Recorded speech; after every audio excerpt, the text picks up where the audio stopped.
Conversation dans le noir. Le podcast des éditions du Masque. Allô, oui. Salut Nicolas, ça va ? Salut Violaine, ça va bien. Ça va très bien. Épisode numéro 3. Écrire, modus operandi. On retrouve l'éditrice Violaine Chivot et Nicolas Lebel, auteur du livre Le Gibier, actuellement en librairie. J'ai remarqué que dans tes romans et dans celui-là aussi, tu mêles vraiment la fiction à l'histoire. On va être embarqué dans l'histoire de l'apartheid et il y a aussi un autre univers, alors rien à voir, mais l'univers de la chasse en fait qui est convoqué parce que le roman est rythmé par des étapes très concrètes d'une chasse à courre. Par exemple, on a phase 5, les piqueurs partent en quête du gibier. Ou alors encore phase 17, l'alali, le moment où la meute rattrape l'animal chassé. Est-ce que tu t'es beaucoup documenté ? Parce que c'est vrai qu'entre le côté historique et puis ce côté assez singulier de chasse à courre, comment tu t'es documenté pour alimenter ce roman ? Moi, j'ai toujours un axe historique, enfin très souvent un axe historique, c'est-à-dire que le mal, si je puis dire, le méchant ou les méchants ne viennent pas de nulle part. Ils sont pas créés ex nihilo comme ça dans la crèche des méchants. Ils ont une histoire, ils viennent de quelque part et ils ont souvent un objectif très très clair. Donc ça, c'est un axe qu'on retrouve dans pas mal de mes romans. Et ici, effectivement, c'est un axe historique qui passe par l'Afrique du Sud et son histoire tragique.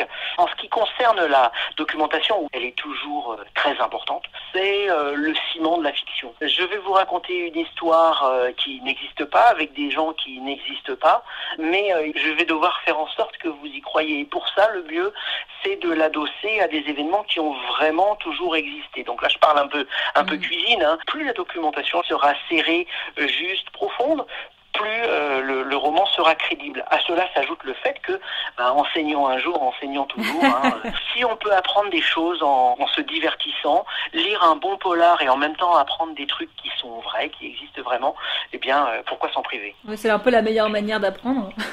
Bah oui, tout à fait. Combien de temps t'as mis pour écrire Le Gibier ? Entre 1 an et 1 an et demi, je dirais, c'est à peu près le temps que je mets pour écrire un roman.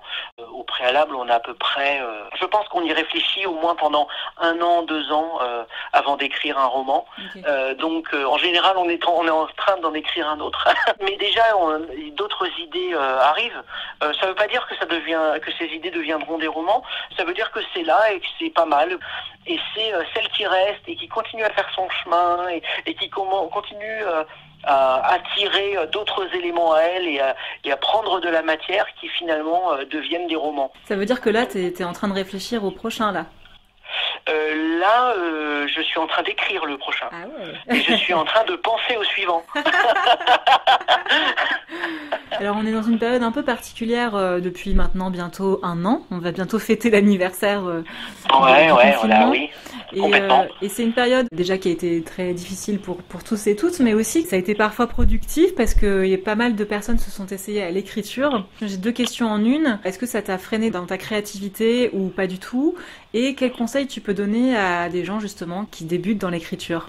Bon, déjà le confinement, inévitablement, ça nous a tous secoués. On est encore dans le sillage, là, avec ces couvre-feux et puis la menace d'un 3e confinement. On vit une période très très étrange. L'avantage de l'écriture, c'est que c'est une vraie exfiltration de ce monde.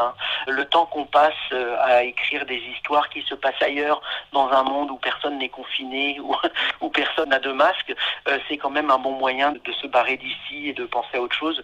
Donc oui, j'encourage à l'écriture, à la lecture, indéniablement. Et le conseil que je pourrais donner en termes d'écriture, ce sera toujours le même. Il y a plein de gens qui ont commencé des manuscrits et qui ont arrêté. Donc le conseil que je donnerais, c'est contre vents et marées, terminé. Ça vous prendra 1 an, je sais pas, peut-être dans 5 ans. Alors aller s'asseoir à la table de travail, c'est jamais un plaisir. C'est comme aller au travail, mais en fait, une fois qu'on est au travail, c'est là que vient le plaisir. Donc, terminez ce que vous avez commencé. Est-ce que tu es comme ces auteurs qui se disent j'écris tous les jours, même un tout petit peu, mais... J'essaye, j'essaie d'écrire le plus souvent possible. Alors je suis encore enseignant aujourd'hui, donc je passe une partie de ma semaine avec mes élèves et à m'occuper de mes copies, et donc pas de mes personnages fictifs. En revanche, quand j'ai du temps de libre, je les rejoins. Et c'est une course de fond à l'écriture d'un roman. Donc tous les jours, il faut parcourir un peu la distance pour arriver à la fin, parce que c'est là que tout commence, le moment où on va tout retravailler avec toi, Violaine, par exemple. On va reprendre tout ça et on va pouvoir soumettre ce qu'on a déjà terminé à un œil neuf pour pouvoir améliorer l'écrit tel qu'il est. C'est à ce moment-là que commence le vrai travail. Pour finir cette conversation dans le noir, est-ce que tu peux nous lire un extrait de ton roman ? Oui, avec plaisir. Merci. J'ai choisi un extrait qui se situe au tout début, au moment où les deux enquêteurs principaux vont arriver sur la scène de crime. Eh bien, je lance. Starsky et Shen s'engouffrèrent dans la cage d'escalier. La lumière du soleil qui filtrait par de petites fenêtres entre les paliers y était jaune et rare, et l'éclairage électrique guère plus vif. Un tapis vert râpé et troué, vestige d'une gloire passée, dévalait les marches et atténuait l'impact de leurs pas. À mesure qu'ils montaient, un ronronnement leur vint aux oreilles qui se fit voix, une plainte continue où affleuraient des mots. Ils gravirent les escaliers en spirale jusqu'au 3e étage, où deux agents en uniforme, l'arme à la main, surveillaient les issues. Commissaire Starsky, lieutenant Shen, qu'est-ce que ça donne ? Rien de nouveau, commissaire. Ils répètent la même chose depuis notre arrivée. Écoutez, ils tendirent l'oreille. Pourquoi ? Pourquoi moi ? Et ils répètent les mêmes phrases. Le type pète vraiment un plomb. On a essayé de lui parler et il nous ignore.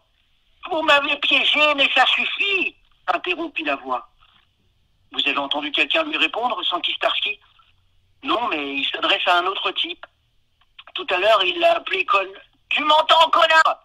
Je porterai pas le chapeau pour toutes vos embrouilles. J'ai tout balancé, t'entends ? Tout le gros veneur et le reste, vous m'aurez pas jamais. Et les autres vont. Les 4 flics demeurèrent un instant à l'affût, attendant une suite qui ne vint pas. Il est au téléphone, sentit Shen ? Non, enfin, je crois pas, je sais rien. Bon, Yvonne, tu restes en couverture, je vais frapper, annonça Starsky. Bonjour, monsieur, commissaire de police Starsky, je dois vous parler. Monsieur, vous m'entendez ? La voix à l'intérieur tarda à lui répondre. Monsieur, je suis là pour vous aider. Les secondes s'écoulèrent de nouveau, muettes et pesantes. Starsky crut percevoir de la musique à l'intérieur de l'appartement. Monsieur ? Vous m'avez piégé, ça suffit, coupe à l'homme. Qui vous a piégé, monsieur ? Si vous m'en dites plus, je peux arrêter tout ça. Un silence s'ensuivit. Parlez-moi, monsieur. S'il vous plaît. Un coup de feu retentit. Les 4 flics se raidirent. Puis on entendit la chute lourde d'une masse, d'un corps. Merde. Je vais m'arrêter là. Merci beaucoup, Nicolas, pour cette conversation dans le noir. Merci à toi, Violaine. Et à bientôt. À très bientôt. Au revoir. Conversation dans le noir. Le podcast des éditions du Masque.